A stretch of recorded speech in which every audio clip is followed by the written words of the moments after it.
যখন আমরা আল্লাহকে পাবো, আল্লাহ পাকের ইবাদতের মধ্য দিয়ে, রাসূলের সুন্নতের মধ্য দিয়ে অল্পে তুষ্ট থাকতে পারবো, যা আছে এতে শুকরিয়া আদায় করবো, আপনার চেয়ে সুখী মানুষ দুনিয়াতে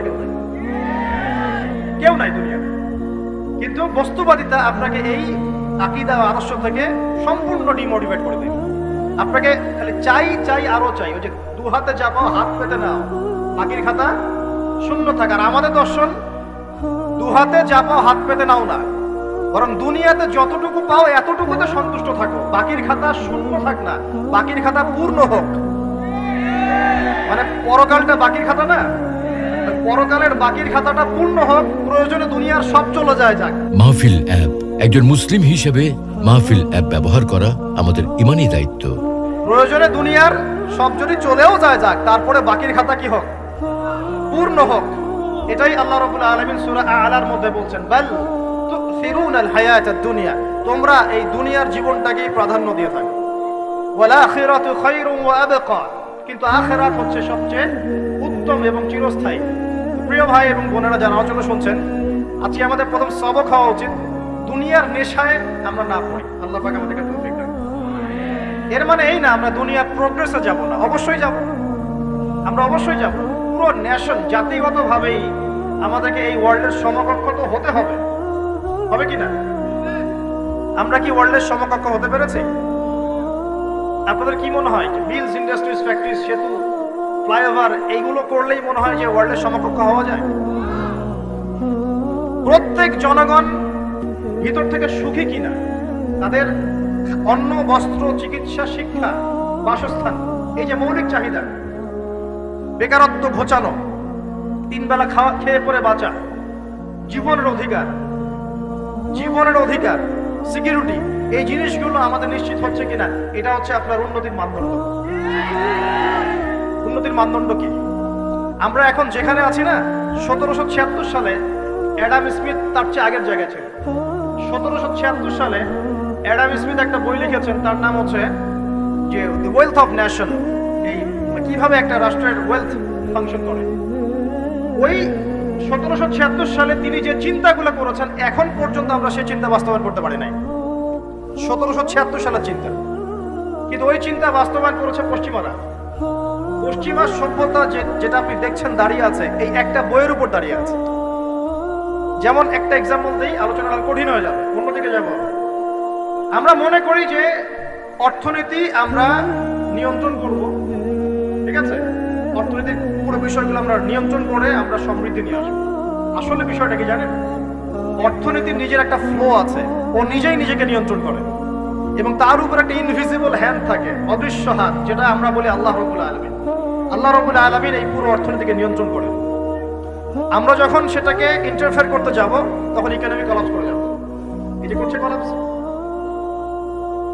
আরো ব্যাপার আছে, শুধু ব্যবসা, অর্থনীতি, এক্সপোর্ট, ইম্পোর্ট, এগুলোকে তিনি জাতির মানদণ্ড বলতেন না। তিনি বলতেন যতক্ষণ পর্যন্ত জাতির প্রত্যেক ব্যক্তির মধ্যে এথিক্স না আসবে, নীতি যতক্ষণ পর্যন্ত না আসবে, আপনি করাপশন থামাতে পারবেন না। তাই হয়েছে না? শুধু ব্যবসা না, আদর্শ কতটুকু আছে? এই যে আপনি দেখছেন বিভিন্ন জায়গায় ভেজাল খাবার খাওয়াচ্ছে, ওদের কি টাকার অভাব আছে? ওদের টাকার কিন্তু অভাব নাই। নেম ফ্রেমের কোনো ঘাটতি আছে? এস্টাবলিশড বিজনেস, তাহলে কেন আপনাকে ভেজাল খাওয়াবে? কারণ তার মধ্যে এথিক্স নাই, নীতি নাই। এই জন্য জাতির প্রত্যেক সদস্যকে, মানে প্রত্যেক জনগণের প্রত্যেককেই আগে নীতিগত শিক্ষা দেওয়া উচিত, আর এই কাজটাই করে ইসলাম। বলে সুবহানাল্লাহ। এই এথিক্স এবং নীতি শেখায় কে? ইসলাম। ইসলামের যে সার্বজনীন ভাবে এবং যুগোপযোগী ভাবে কেউ এথিক্স শেখাতে পারবে না। কাগজে কলমে অনেকে অনেক কথা বলতে পারে, প্র্যাকটিক্যালি শেখাবে কে? ইসলাম। এখন বলতে পারেন তাহলে মুসলিমদের মধ্যে দুর্নীতি কেন, মুসলিমদের মধ্যে কেন এই সমস্যাগুলো হয়? উত্তর একটাই, ওই যে স্যার বলে গেলেন আমি বিভিন্ন ওয়াজে এক এক জায়গায় এক এক কথা বলে। উত্তরটা কি? উত্তরটা হচ্ছে যে কোরআন এবং সুন্নাহর সঠিক যে শিক্ষাটা আছে, এই শিক্ষাটা আমরা অনেকেই বাস্তবায়ন করতে পারছি। এটা আমাদের ব্যর্থতা। এটা কাদের ব্যর্থতা? এটা আমাদের ব্যর্থতা। এখানে আমাদের ব্যক্তি স্বার্থ থাকতে পারে, এখানে আমার জ্ঞানের স্বল্পতা থাকতে পারে, আমার ভিতরে অহংকার থাকতে পারে, আমি অল্প শিক্ষিত হতে পারি, এবং এমন হতে পারে আমার জ্ঞানটা যুগোপযোগী না। ইসলামিক জ্ঞান আমার মধ্যে আছে, কিন্তু কিভাবে এই জ্ঞান দিয়ে ওয়ার্ল্ডকে ডিল করবো, এই জ্ঞানটা আমার মধ্যে নাই। এই কারণে আমরা হয়তো না ইসলাম হাতে থাকার পরেও এই সমস্যাগুলো ফেস করছি।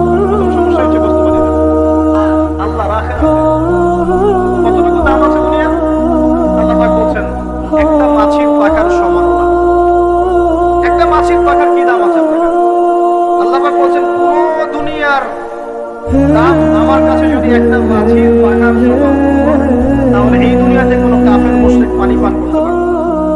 তার মানে এই দুনিয়াতে যা করো করো, আমার তো কোনো দামই নাই দুনিয়া। কালকেই তো আমি দুনিয়া ধ্বংস করবো। আর ওই যে দুই জাতির কথা বললাম, জিন এবং মানব জাতি, আপনারা সূরা আর রহমান পড়বেন। রহমান নামটা অনেক ব্যাপক, দয়াময়ের নাম, তার মানে আল্লাহ পাক মার্সিফুল, মোস্ট মার্সিফুল। কিন্তু এই সূরা আর রহমানেই একটা ভয়ঙ্কর আয়াত আছে, কি সানাফরুগু লাকুম আইয়ুহাস সাকলান। হে মানুষ এবং জিন, হে মানুষ এবং জিন, শীঘ্রই আমি তোমাদের দুইটা জাতিকে ডিল করার জন্য আরেক হচ্ছি, অপেক্ষা করতে পারি। মানে আল্লাহ পাক কুল্লু ইয়াউমিন হুয়া ফি শাআন, আল্লাহ পাক কি করেন, সব সময় তার কাজে ব্যস্ত আছেন। মহাবিশ্বের তো গ্রহ নক্ষত্র গ্যালাক্সির অভাব নাই, মাখলুকের কোনো অভাব নাই। আল্লাহ পাক প্রত্যেকটা মুহূর্তেই তার কাজে ব্যস্ত আছেন, তার কাজের শানে ব্যস্ত আছেন। কিন্তু এই ব্যস্ততা থেকে ফারেক হবেন কাদের জন্য? মানুষ আর জিনের জন্য। মানুষ আর জিনের জন্য আল্লাহ পাক বলেন সানাফরুগু লাকুম আইয়ুহাস সাকলান। দাঁড়াও, দুনিয়ার মধ্যে এইসব করে বেড়াচ্ছ, তোমাদের দুই জাতির জন্য আমি অচিরে ফারেক হব ইনশাআল্লাহ। ওইটাই হলো কিয়ামতের দিন। যদি ওই দিনটা আমরা মাথায় রেখে চলি, ইনশাআল্লাহ আমরা কেউ বস্তুবাদী হব না ইনশাআল্লাহ। আল্লাহ পাক আমাদের সবাইকে দুনিয়া মুসাফিরের মতো থাকার তৌফিক দান করুন। আমরা উন্নতি করব, অবশ্যই অগ্রগতি করব, আমরা সবকিছুই করব, কিন্তু দুনিয়ার পূজায় ডুবে যাব না। এটা একটা বড় চ্যালেঞ্জ। মানে মধ্যপন্থী থাকতে হবে, না একদম গোলালু মার্কা আর না চরমপন্থী, মাঝামাঝি থাকার চেষ্টা করতে হবে। আল্লাহ তৌফিক দান করুন। ঢাকাবাসীর জন্য এর চেয়ে বড় কোনো নসিহত হতে পারে না। ঢাকা থেকে, ঢাকার মতো যত মানে সিরিজ, মেগা সিরিজ আছে সারা ওয়ার্ল্ডে, তাদের জন্য এটাই প্রথম নসিহত, বস্তুবাদিতা ত্যাগ করতে হবে।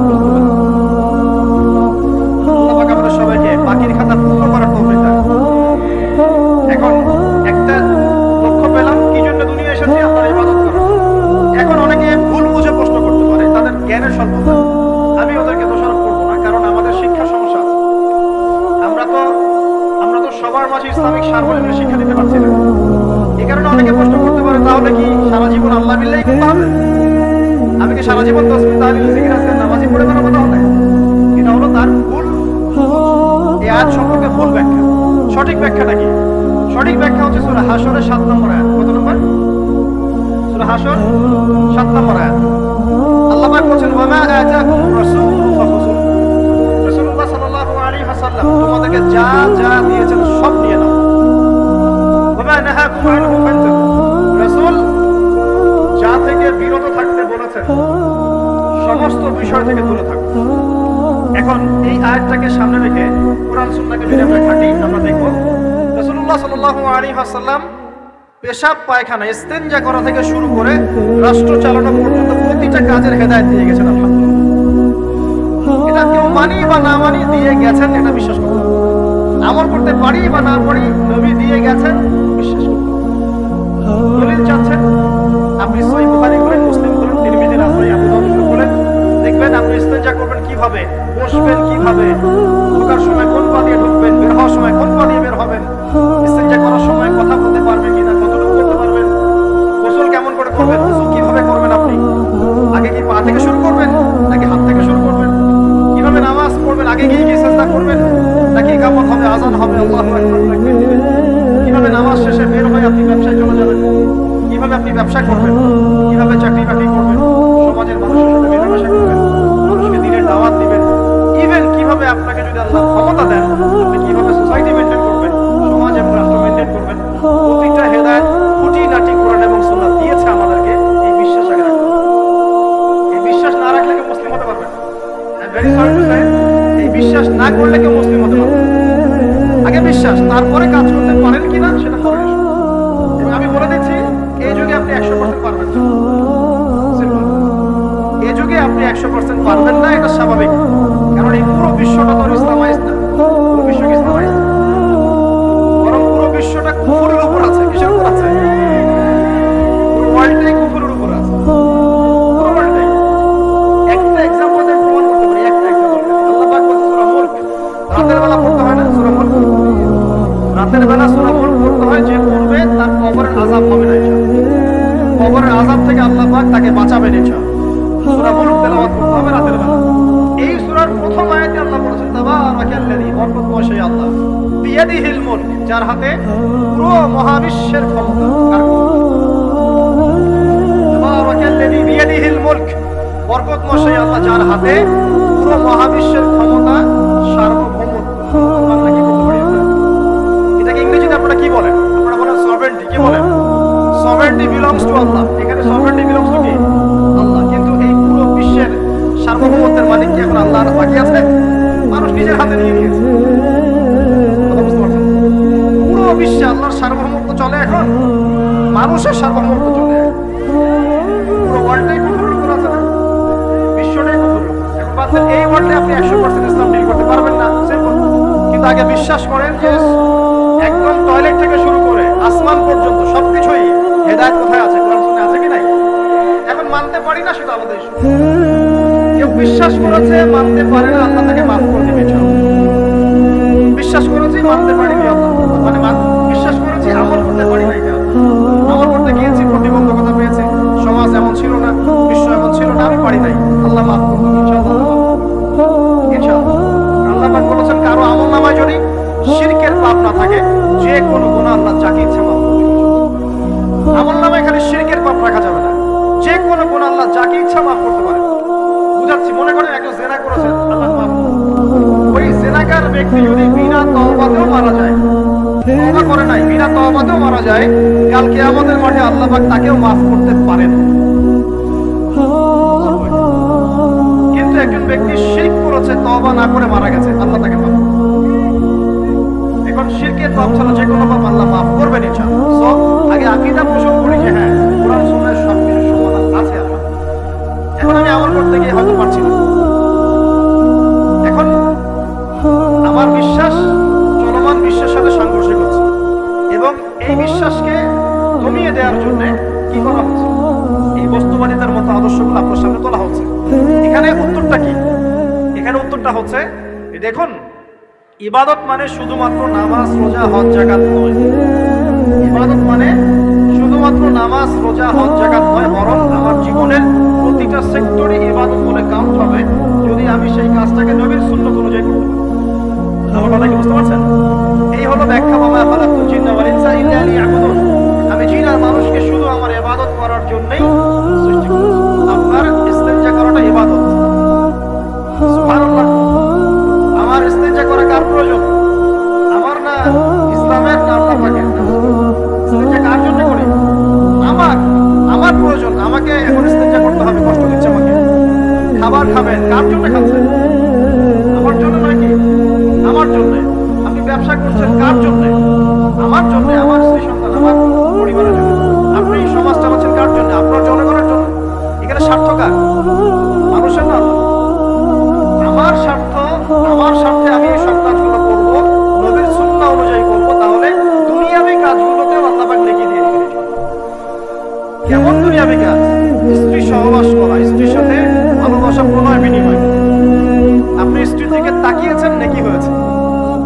স্ত্রীর হাতটা ধরেছেন, নেকি হয়েছে। স্ত্রীকে আদর করেছেন, নেকি হয়েছে।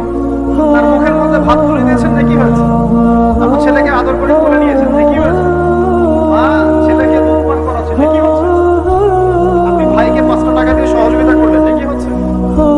একজন এসে বুঝতে পারছে না, জায়গা ছেড়ে দিলেন, নেকি হচ্ছে। ইভেন রাস্তায় হাঁটছেন, এক মুসলিম ভাইয়ের সাথে সাক্ষাৎ হলো, সালাম দিলেন, মুচকি হাসি দিলেন, নেকি হয়ে গেল।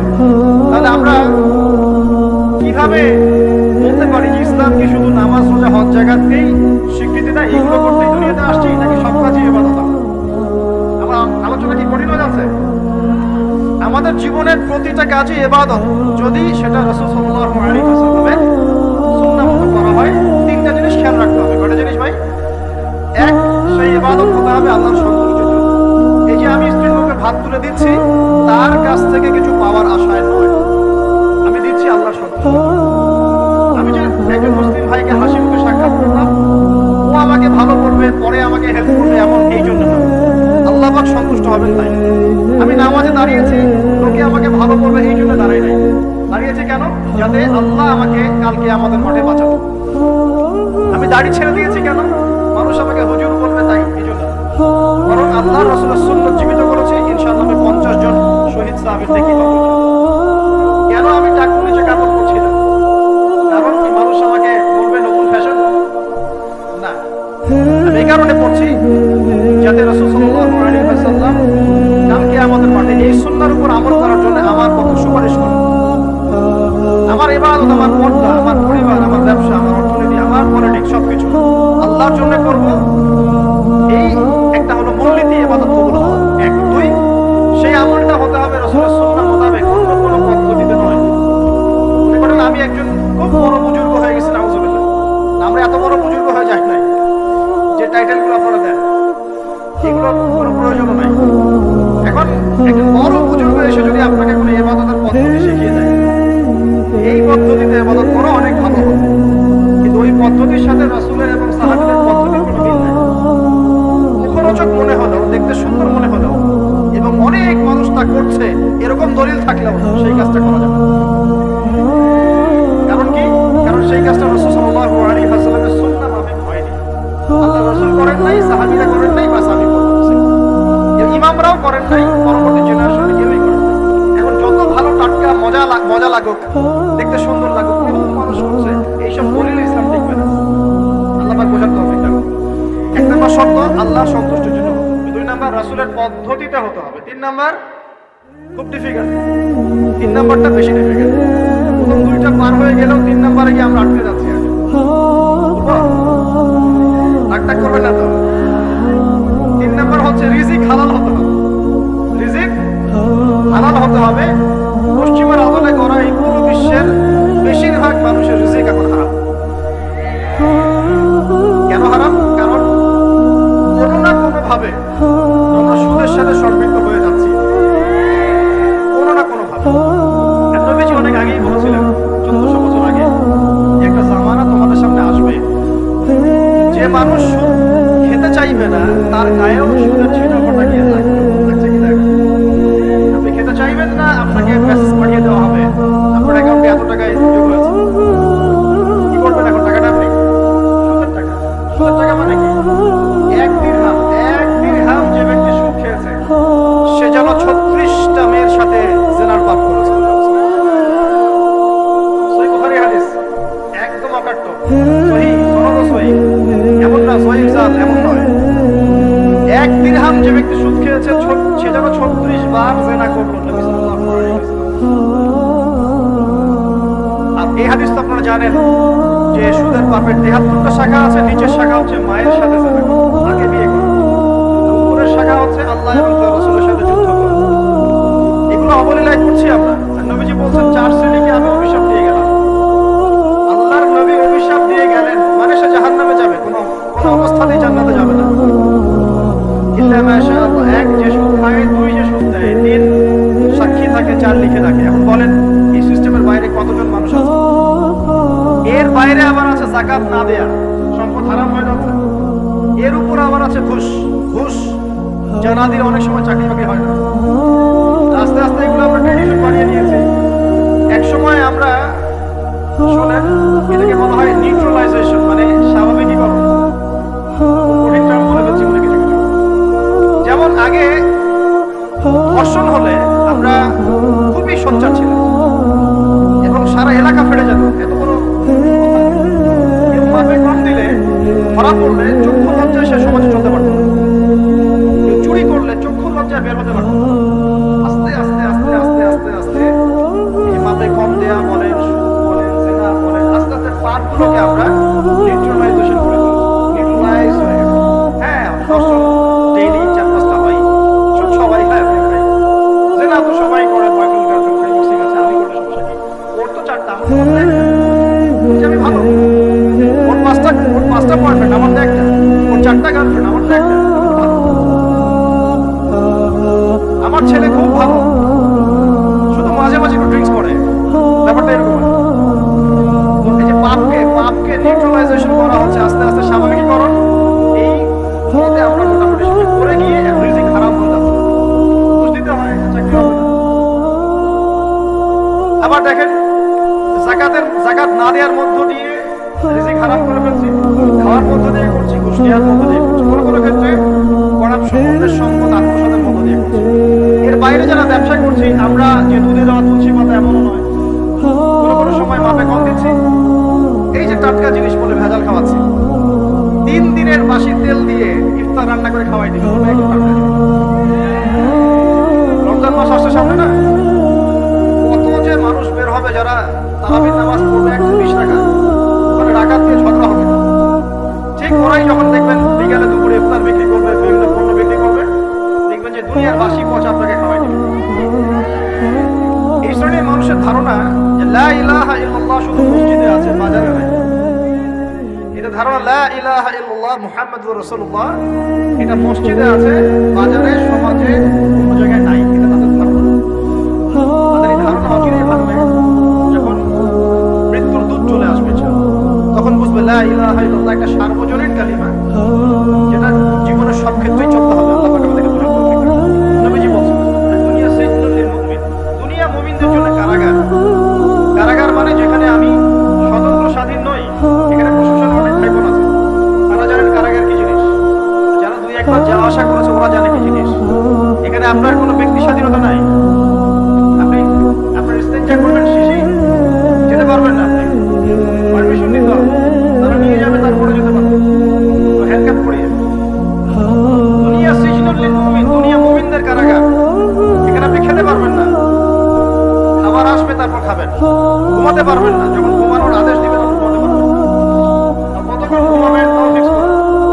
মানে কারাগার মানে কি? যেখানে আপনার ব্যক্তির স্বাধীনতা চলে না, যেখানে আমি চলবো একটা সিস্টেমের আওতায়। নবীজি বলছেন দুনিয়াটাই হচ্ছে কারাগার।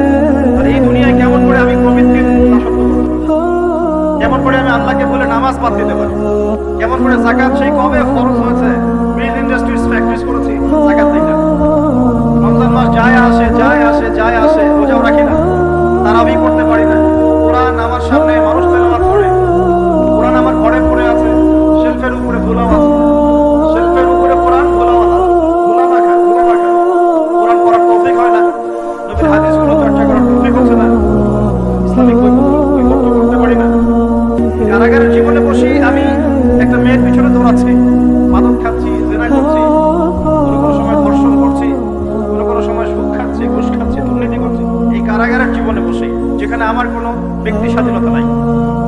তাহলে কারাগারের জীবনের মেয়াদ যখন শেষ হবে, যখন তাকে এখান থেকে বের করে নিয়ে আসা হবে, অর্থাৎ মৃত্যু, তখন তার সাথে কিরকম রিমান্ডে আচরণ করা হবে এটা ভালো করে বুঝে রাখেন। নবীজি বলছেন দুনিয়া সিজনুল লিল মুমিন ওয়াল জান্নাতুল লিল কাফির। কাফেরদের জন্য, মুশরিকদের জন্য এই দুনিয়াটা হচ্ছে জান্নাত। জান্নাত মানে কি? যা ইচ্ছা তাই করতে পারবেন। জান্নাত মানে কি? আপনি চাচ্ছেন আল্লাহ আমি এখন একটা খামর চাই, শরাব, আপনার সামনে হাজির, চিন্তা করার সাথে সাথে। জান্নাত মানে কি? আল্লাহ আমি আপনাকে দেখতে চাই, আল্লাহকে আপনি দেখতে পারবেন। জান্নাত মানে কি? আপনি মধুর নহর, দুধের নহর, পানির নহর, শরাবের নহর, হুরে নিঈম চতুর্দিকে ঘোরাফেরা করছে।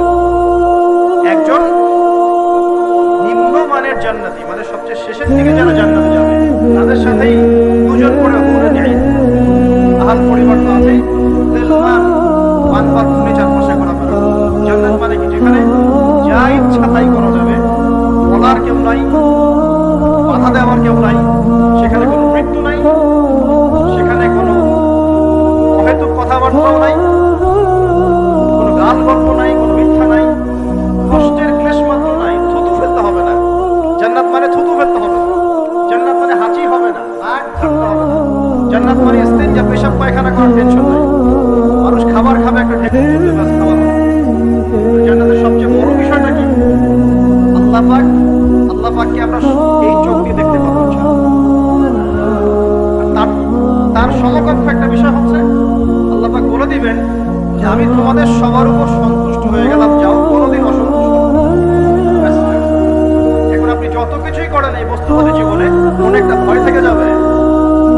আপনি বিশ্ব নেতা হয়েছেন, বড় শিল্পপতি হয়েছেন, পলিটিশিয়ান হয়েছেন, ইকোনমিস্ট হয়েছেন, মনে একটা ভয় থেকে যাবে যে মরতে আমাকে হবে, আল্লাহ আমাকে ধরবেই, হিসেব আমাকে দেওয়া লাগবেই, কবরে আমাকে একাই যাওয়া লাগবে, আমাকে কিয়ামতের মাঠে দাঁড়াতে হবে আল্লাহর সামনে। মনে একটা ভয় কাজ করে, যদিও বাইরে মানুষ দেখায় যে কোনো ভয় নাই। মানুষ বাইরে অভিনয় করে, মানুষ সমাজের মানুষের সাথে বাইরে একটা অভিনয় করে। কোনো কোনো ক্ষেত্রে আমরা নিজেরাই নিজেদের সাথে অভিনয় করি। কথা সাহিত্যিক হুমায়ুন আহমেদের নাম শুনেছিলেন? শুনেছেন?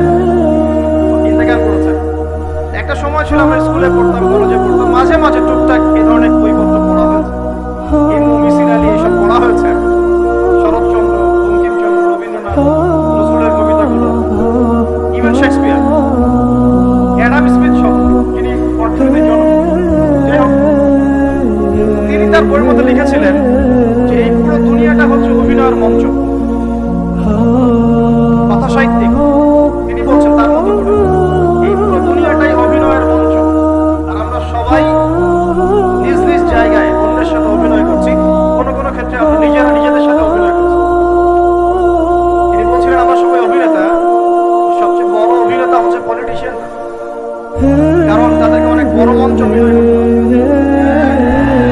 এটা আমার কথা না, হুমায়ুন আহমেদের কথা, পড়ে দেখেন তো। আল্লাহ পাক পাঠিয়েছেন তার ইবাদত করতে, আর এই বস্তুবাদী জগৎ আমাদেরকে ভুলিয়ে দিল কিভাবে? একটা প্রলোভন দিল। প্রথম প্রলোভন হচ্ছে টাকা, তারপরে জীবনে কি করবো প্রতিষ্ঠিত হওয়ার চিন্তা, তারপরে চাই চাই আরো চাই এই একটা আকীদা দর্শন, তারপরে আমার স্ত্রী সন্তান আহার পরিবারে কি হবে, আর আরেকটা দর্শন আছে, এটাকে বলে 4 ভাগ দর্শন। এবং এর সাথে বলতে হয় আমাদের রবীন্দ্রনাথ ঠাকুর কিন্তু এই দর্শনের মানুষ ছিলেন। 4 ভাগ এরকম তার কবিতা পড়লে দেখবেন লিখে আছে, দুহাতে যা পাও হাত পেতে নাও, দুহাতে যা পাও হাত পেতে নাও, বাকির খাতা শূন্য থাক, বাকির খাতা শূন্য থাক। ঠিক 4 ভাগ দর্শন। ফিলোসফি পড়েছেন, এখানে অনেক টিচারও আছেন আমি জানি, তারা এই কথাগুলো বুঝবেন। 4 ভাগ দর্শন কেমন? ঋণ করে ঘি খাও, ঋণ করে ঘি খাও, যতদিন বাঁচবে সুখে বাঁচবে, এটা হলো 4 ভাগ দর্শন। দুহাতে যাবো হাত পেতে নাও, বাকির খাতা শূন্য থাক, মিল আছে না? ঋণ করে হলো ঘি খান, যেভাবে হোক ঘি খান, মানে ঋণ করে হলো ঘি খান, যতদিন বাঁচবেন সুখে বাঁচবেন। তাহলে এই দর্শনগুলো বস্তুবাদিতা, বুঝতে পারছেন কিনা? ম্যাটেরিয়ালিজম, বস্তুবাদিতা, মানে আপনি চোখের সামনে যা দেখছেন এই দুনিয়া, যেভাবে হোক অর্জন করে নেন, বাকির খাতা শূন্য থাক।